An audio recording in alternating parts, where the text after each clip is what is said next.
জামায়াত আমির গতকাল বেশ আলোচনার বিষয়ে পরিণত হয়েছিলেন। মুক্তিযুদ্ধের ইতিহাস লিখছে এখন জামায়াত।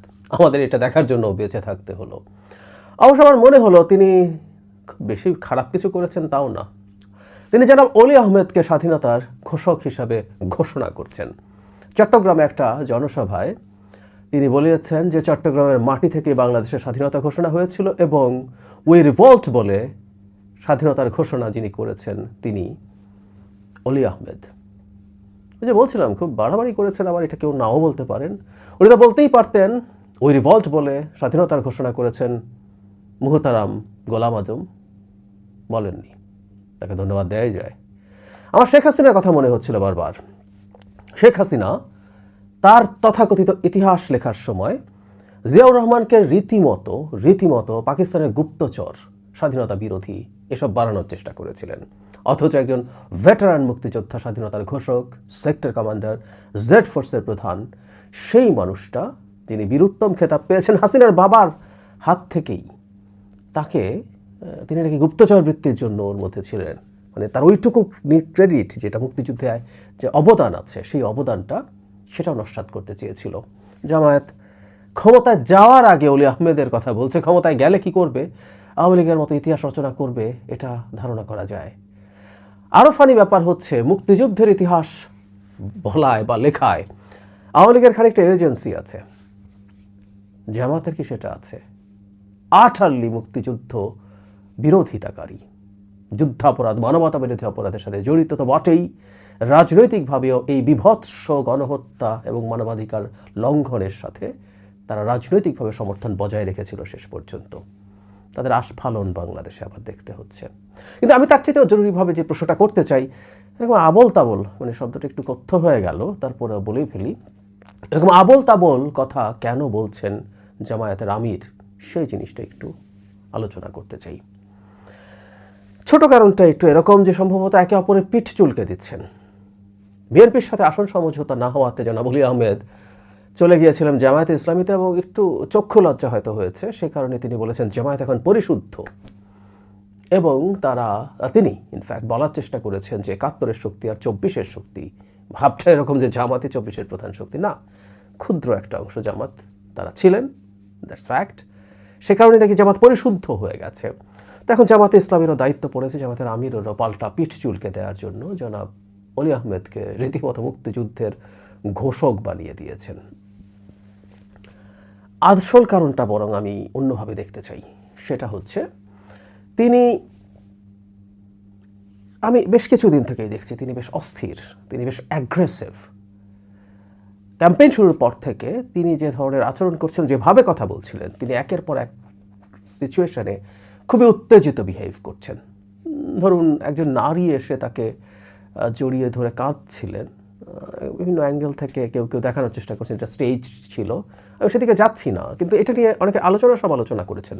সমালোচনাটা আসলে এই রকম ছিল যে তিনি যেহেতু একটা ইসলামী রাজনৈতিক দলের প্রধান, যার বিষয় হচ্ছে তারা ইসলামকেই সামনে রেখে সব করেন, তাদের নারী নেত্রীরা বলেছেন যে তারা এটা মেনে নিয়ে এসছেন যে নারী নেত্রীরা সর্বোচ্চ পর্যায়ে যাবে না, কারণ ইসলাম এটা পারমিট করে না। তো সেটা যদি হয়, শফিকুর রহমান ওই নারীর মাহরাম নন, তো তিনি সেটা কিভাবে পারমিট করলেন, এরকম কথাবার্তা কেউ বলার চেষ্টা করছিলেন। একজন শহীদের মা, আমি এই কাঁদাটাকে ব্যক্তিগতভাবে খুব নেগেটিভলি দেখি না, এটা হওয়ার কোনো কারণও নেই, এটা হতেই পারে। কিন্তু ওই যে বললাম, তারা যেহেতু ইসলামের নামে রাজনীতি করেন, ইসলামের নামে ইসলামকে ব্যবহার করেন খুব বাজেভাবে, সেই কারণে প্রশ্নগুলো এসেছে। কিন্তু তিনি খেপে টেপে তুই তোকারি করে একটা ভাষণে তোদের মা বোন নেই বলে বকাঝকা করছিলেন, উত্তেজিত হয়ে পড়েছেন। জনাব শফিকের যে শান্ত সুমোহিত চেহারা, অ্যাটিটিউড, সেটার সাথে এটা যায় না। আবার এখন এই আবোল তাবোল কথা বলছেন, এবং জরুরি কথা সেটা মিথ্যে কথা বলছেন, ডাহা মিথ্যে কথা তার মুখে। আমার ইন্টারপ্রিটেশন হচ্ছে উনি বুঝতে পারছেন তার অবস্থা ভালো না। বিরাট হাইপ তৈরির চেষ্টা হয়েছে, হাইপ তৈরি করেছেন অনলাইনে অফলাইনে, এবং আমাদের মিডল ক্লাসদের একটা অংশ সেই হাইপ সাবস্ক্রাইবও করেছে। কেউ মনে করছে জামাত কিনা কি করে ফেলতে পারে, নানান রকম ষড়যন্ত্র তত্ত্ব ঘুরে বেড়ায়, কিছুই হবে না, নির্বাচন হবে না, এই ষড়যন্ত্র তত্ত্ব কতদিন ধরে ঘুরলো। এমনকি এখনও খুবই পরিচিত মানুষজন এই কথা বলার চেষ্টা করছেন, কিন্তু নির্বাচন হতে যাচ্ছে, হবে নির্বাচন, তারপর এখন নতুন ষড়যন্ত্রতন্ত্র, বিরাট ইলেকশন ইঞ্জিনিয়ারিং হবে, চেষ্টা থাকবে আমি মনে করি। কিন্তু এই পর্যায়ে করা যাবে না যেটা দিয়ে জামাতকে জেতানো দূরে থাকা খুব সিগনিফিক্যান্ট নাম্বার অফ সিটস নিয়ে আসা যাবে। নানা রকম ইঞ্জিনিয়ারিংয়ে প্ল্যানিং ট্যানিং হয়েছে হয়তোবা। সব কিছু মিলে মাঠের পরিস্থিতি এখন জামাতের আমির সম্ভবত বুঝতে পারছেন, সেটাই তাকে অস্থির করে তুলছে, উত্তেজিত করে তুলছে, তাকে দিয়ে আবোল তাবোল বকাচ্ছে।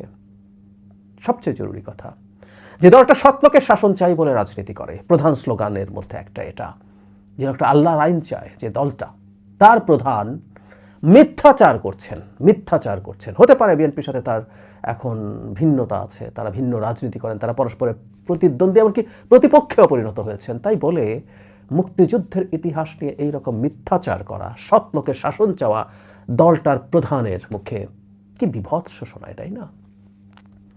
যাই হোক, তিনি কি বলেছেন? ওলি আহমেদেরও বক্তব্য আছে মুক্তিযুদ্ধের ঘোষণা নিয়ে, এবং জামাতের আরেকজন খুবই সিগনিফিক্যান্ট নেতা দেলোয়ার হোসেন সাঈদী স্বাধীনতার ঘোষণা নিয়ে কি বলেছেন, খুবই যৌক্তিকভাবেই ফেসবুকে অনেক অ্যাক্টিভিস্ট এগুলোকে একত্র করে দিয়েছেন। আমি সেই ভিডিওটা এখানে জুড়ে দিচ্ছি, আপনারা দেখবেন আশা করি। বাংলাদেশে ৭১ সালে স্বাধীনতার ঘোষণা এখান থেকেই হয়েছিল। আপনাদেরই এক গর্বিত সন্তান সবার আগে চিৎকার দিয়ে বলেছিলেন উই রিবর্ন। তিনি হচ্ছেন এলডিপির সম্মানিত সভাপতি ডক্টর কর্নেল ওলি আহমদ বীর বিক্রম। আমরা তো বিদ্রোহ করলাম 25 তারিখে জিয়াউর রহমানের নেতৃত্বে, তখন তিনি সন্ধ্যার দিকে বাংলাদেশের স্বাধীনতা ঘোষণা করলেন। এটাই ছিল বাংলাদেশের প্রথম স্বাধীনতা ঘোষণা। এটার সপক্ষে অনেকগুলি ডকুমেন্ট আছে। ভারতের সঞ্জীবী রেড্ডি, যিনি ভারতের প্রধানমন্ত্রী ছিলেন, বঙ্গবন্ধু শেখ মুজিবের বা আওয়ামী লীগের বন্ধু, তিনি পরিষ্কারভাবে একটা ডিনারে বলেছিলেন, ওই ডিনারে আমি উপস্থিত ছিলাম, জিয়াউর রহমান উপস্থিত ছিল, that we are happy to receive a man who has declared independence of Bangladesh first। অর্থাৎ ফার্স্ট বলে এটা কোয়ালিফাই করলেন, অনেকে করতে পারে কিন্তু সর্বপ্রথম জিয়াউর রহমানই করেছেন। স্বাধীনতার ঘোষণা এই চট্টগ্রাম থেকে স্বাধীনতার মহান ঘোষক প্রেসিডেন্ট জিয়াউর রহমান সাহেব দিয়েছিলেন। জামায়াত আমিরের এক্স অ্যাকাউন্টে দেওয়া স্ট্যাটাস নিয়ে বিতর্ক শেষ হয়নি। ইনফ্যাক্ট এই ঘটনাটা ঘটে যাওয়ার পর জামায়াতে ইসলামী চেষ্টা করেছে এটাকে, তার অ্যাকাউন্ট হ্যাক হয়েছে এরকম একটা বক্তব্য সামনে আনতে, তারপর তারা খুব দ্রুততম সময়ের মধ্যে সেটা পুনরুদ্ধার করেছেন। এই বিতর্কটা চললো, আমরা দেখেছি জামায়াতের আইটি টিম থেকে একটা প্রেজেন্টেশন দেওয়া হয়েছে কিভাবে এটা হ্যাক হয়েছে ইত্যাদি ইত্যাদি। আমি ব্যক্তিগতভাবে আসলে যেহেতু এত বিস্তারিত টেকনিক্যাল জ্ঞান আমার নেই, আমি তাদের বক্তব্য শুনেছি, পাল্টা যারা বলছে সেটাও দেখছি, কিন্তু প্রেজেন্টেশনটা সম্পর্কে বলে অত্যন্ত পুয়ার একটা প্রেজেন্টেশন তারা দিয়েছেন। অন্তত জিনিসটা সাধারণ মানুষের উদ্দেশ্য যদি হয়ে থাকে, সেটা প্রেজেন্টেশন স্ট্যান্ডার্ড ভালো ছিল না, বক্তব্য ভালো ছিল না, মানুষকে ঠিকমতো বোঝাতে পেরেছেন বলে আমি মনে করি না। পরবর্তীতে আমি দেখেছি বিভিন্ন জন তাদের এই বক্তব্যের অসারতা কোথায় আছে সেটা প্রমাণের চেষ্টা করছেন, এবং আমি মনে করি মোটামুটি সাকসেসফুলি তারা দেখাতে পেরেছেন যে হ্যাক হওয়ার পক্ষে তারা যেসব যুক্তি দিয়েছেন সেগুলো সঠিক না।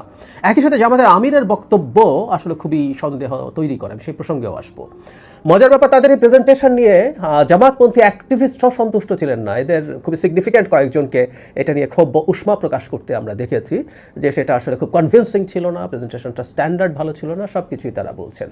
এখন যেটা দাঁড়ালো যে সমস্যাটা আসলে রিজলভড হয়নি। আমি আমার ব্যক্তিগত ধারণা সব দিক পড়ে টোড়ে, সেটা হচ্ছে জামাতের আমিরের যে অ্যাকাউন্ট আছে সেটার কয়েকজন অ্যাডমিন আছে, কয়েকজন সেখানে স্ট্যাটাস দেন, কেউ একজন এরকম একটা স্ট্যাটাস দিয়ে ফেলেছিলেন। এখন ড্যামেজ কন্ট্রোল করার জন্য চোখে পড়ার পর তারা এটা নিয়ে এই ধরনের ব্যবস্থা নিয়েছেন এবং এই ধরনের নাটক সাজিয়েছেন আমি মনে করি।